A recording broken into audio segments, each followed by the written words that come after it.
So, you know, we spoke about the Air Max and all that stuff being my favorite, you know, right now, and then my hottest in the Jordans. So then when you go non-Nike, non-Jordan stuff, a couple things hit me that I'm a fan of so far. I know there's a lot more stuff coming, but this luxury goods, New Balance, supposed to be the Hermes joint, and they got a cease and desist on this, but like this whole Hermes play was dope for me. You know what I'm saying? Like I like this a lot. This shoe was dope. Shout out to my people at Concepts. You know what I'm saying? I told you the story before with Concepts, but they always been good to me. So to get seated a pair of these, you know what I'm saying? Like this was dope. How much do those retail for?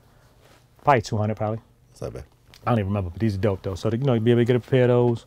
And then again, non-Nike, you got your Asics. This 8-ball joint that they did. Concepts did this as well.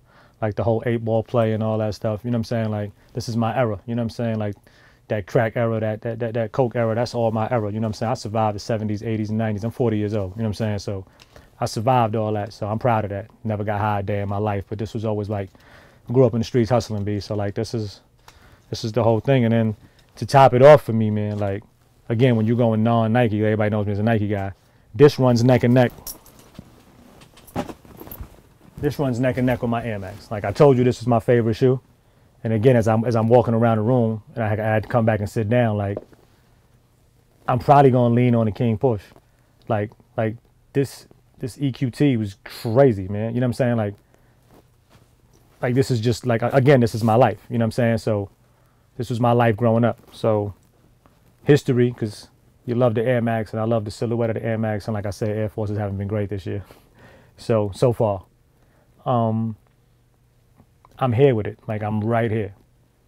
I'm here. Shout out to the architect. Shout out to my man King Push. Like these are them for me right now. Like I can't explain this one. Like it's really hard to explain, but this shit is just. I was there, so I was there, and I was there for the Air Max craze as well. So I guess I'm old. But these are the two right now for me right now. These are definitely the two. So this is your traditional, if you want to call it a GR release, maybe it wasn't a GR, it wasn't that many, but this is super dope. And then you have this, which everybody went crazy for. Like, you know how I know this is crazy? Because it's only like 1 or 2 pay on Flight Club and only a few pay on eBay. So that means that everybody that got these shits warm. Yeah, they're keeping them. You know what I'm saying? So, or they got them, you know what I'm saying? So, and to wind up with 4 pair, 3 or 4 pair, and to get one personally from Push a month before they came out. Like, and having to keep this on the wraps too and not be able to post it. It's hard sometimes, man, but you know, Push is family, so like, but you know, and again, talk about having friends or family, you know, putting their shoes in list or whatever the case may be, and that's my man, but I could argue this one. Yeah. You know what I'm saying? Because it came out #1 and the shit is crazy. And you could just read the comments on it being received by everybody else. This shit was off the hook.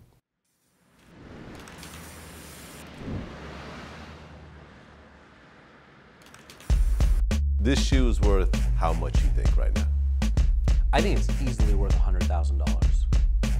Easily. So this is a $100,000 shoe that's in front of you right now. There's just not any other out there. I wore a pair of 7s on a red carpet. And I think that it was the fact that it was Tahiri and she, you know, wore tight dresses and, you know, wore heels everywhere and was seen as this sex symbol. And she walked in with a pair of tights, a pair of 7s,